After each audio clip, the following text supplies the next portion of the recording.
বেশ কয়েকদিন ধরেই দেখছি সুদীপা চট্টোপাধ্যায়ের গোমাংস রান্নার নিয়ে বিতর্ক শুরু হয়েছে।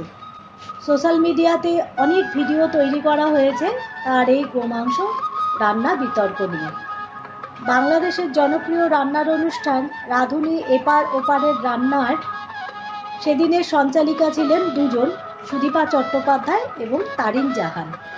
শেষে এই বিষয়ে বাংলাদেশের সঞ্চালিকা তারিন জাহান মুখ খুলতে বাধ্য হলেন। সুদীপা চট্টোপাধ্যায়ের গোমাংস বিতর্ক নিয়ে এক জনপ্রিয় সংবাদ মাধ্যমে মুখ খুললেন বাংলাদেশের জনপ্রিয় অভিনেত্রী তথা সঞ্চালিকা তারিন জাহান। কি বললেন তিনি, চলুন শুনে নেওয়া যাক।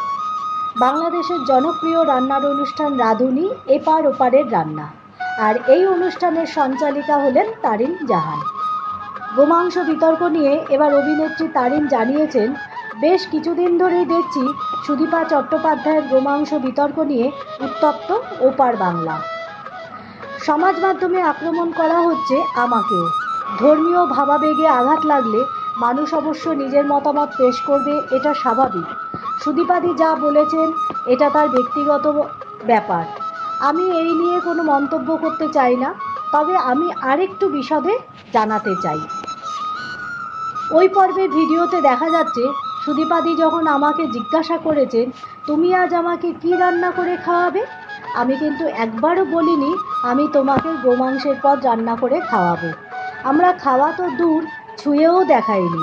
আমি বলেছি ঈদ উপলক্ষে দর্শকদের জন্য এই পদের রন্ধন প্রণালী দেখাবো। বকরি ঈদে আমরা গোমাংসের পদ রান্না করি, কিন্তু একজন অতিথিকে ঈদের সময় তো বলতে পারবো না আমি তোমাকে খাওয়াবো না, তাই খাওয়াবো না এই কথাটা বলিনি। আবার গোমাংস খাওয়াবো তাও বলিনি। ওই অনুষ্ঠানের ভিডিও যে কেউ দেখতে পারেন, তাও আমাকে ভুল বোঝা হলো।